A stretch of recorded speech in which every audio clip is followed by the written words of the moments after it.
My name is Olivia, and for most of my childhood, I believed my parents loved my younger brother and me equally. Looking back now, I realize I was only seeing what I wanted to believe.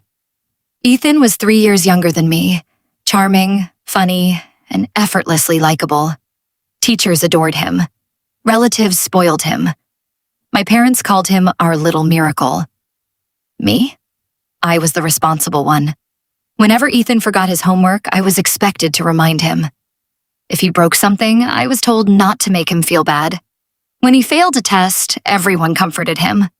When I brought home straight A's, my dad would smile and say, "That's what we expect from you." At 16, I got my first part-time job at a neighborhood bookstore. I worked weekends, saved every paycheck, and dreamed of studying architecture. Every dollar I earned went into a savings account because my parents often reminded me that college was expensive. "Don't worry," my mom would say with a reassuring smile. "We've been saving for your education since the day you were born." I believed her. During my senior year of high school, I was accepted into one of the best architecture programs in the state. It wasn't Ivy League, but it was my dream school. I still remember running through the front door with the acceptance letter in my hand. "I got in!" I shouted. My mom hugged me. Dad smiled. Ethan barely looked up from his video game. That night, we celebrated with pizza. For a few hours, I thought everything I'd worked for was finally paying off. Then, 2 weeks later, everything changed. My parents asked me to sit down in the kitchen after dinner. They looked unusually serious. My stomach tightened. Dad cleared his throat. "There's something we need to tell you." Mom reached across the table and held my hand. "We've had to make a difficult decision." I didn't understand what she meant. Dad took a deep breath. "The college fund," he paused, "is gone." I laughed nervously.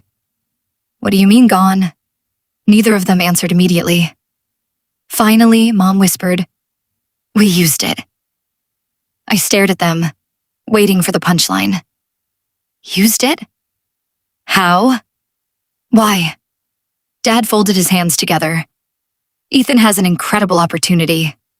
I looked at my brother, who had wandered into the kitchen halfway through the conversation. He shrugged. "I got accepted into a private sports academy." I blinked. "So, what does that have to do with my college fund?" Mom's eyes filled with tears. "The tuition was more than we expected." The room suddenly felt smaller. "You mean," I struggled to get the words out, "you paid for his school with my college money?" Nobody answered. That silence said everything. "I've worked for years," I whispered. "I got the grades. I got accepted. I did everything right." Dad finally spoke. "You'll figure it out." I looked at him in disbelief. "What?" "You're independent," he said calmly. "You're smart. Scholarships, student loans, part-time jobs. You'll manage." Then he looked at Ethan. "But this is his only chance." I felt something inside me break. Not because of the money. Because in that moment, I realized my future had never mattered as much as my brother's dreams. I quietly stood up, walked to my room, and closed the door. That night, I packed a single suitcase. I wasn't running away. I was walking toward a life where I would never again have to wonder if I was enough.